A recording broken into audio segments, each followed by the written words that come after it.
Hi.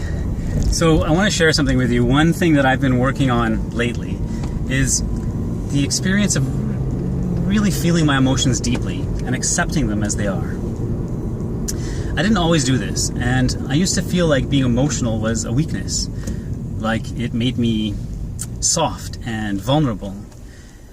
And I'm realizing now it does make me soft and vulnerable, but that's actually a strength. Because when I can accept all of myself, all of my emotions, my soft emotions, my hard emotions, my frightened emotions, my joyous emotions, when I can experience all of it and accept all of it, then I'm loving my whole self and not just compartmentalized parts of myself. Because when I do that, I have to ignore parts of myself in order to feel good about myself. I don't want to do that.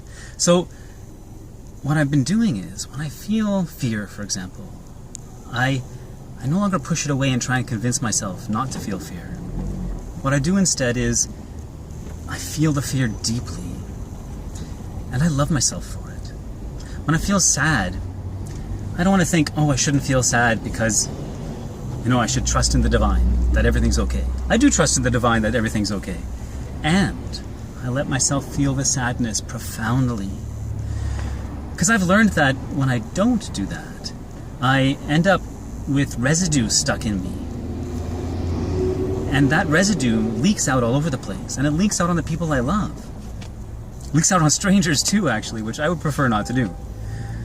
And so when I let those emotions pour through me instead, when I let them come all the way out, then none of it really gets stuck inside.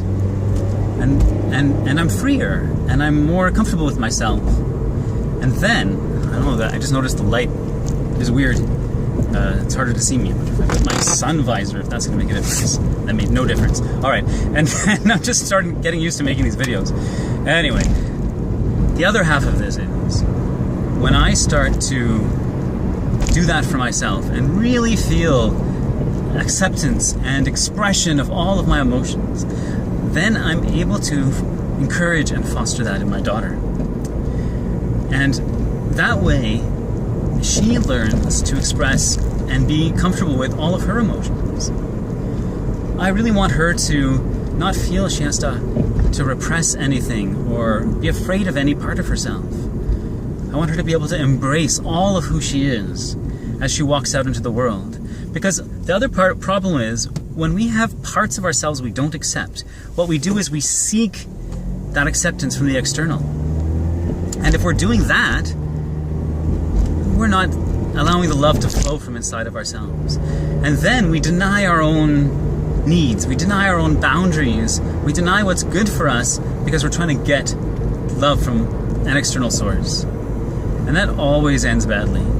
Now, I think it happens to most of us in some way or another, and actually I think it's part of the process that we go through to learn to love ourselves. But I was always thinking, if I can give my kid a head start in that, so they don't have to wait till they're 35 or 40 to finally start to feel their emotions and be comfortable with who they are.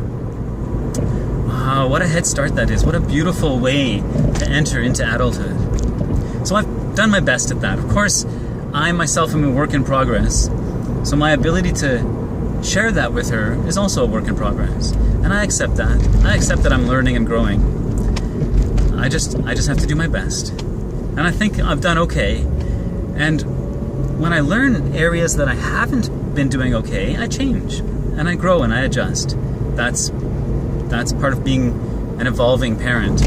I often tell people, don't think of yourself as a good parent or a bad parent. Think of yourself as an evolving parent. Because an evolving parent accepts where they are, but also knows that they have lots and lots of growth available to them. And so, I hope this helps you in some way to learn to accept yourself better and share that acceptance with your kids. If you want to hear more about or read more about parenting and conscious parenting and self-development and spirituality, I would invite you to read my blog. It's meaningfulideas.com. On Facebook, it's Meaningful Ideas, and Twitter, also Meaningful Ideas. I hope you have an absolutely wonderful day.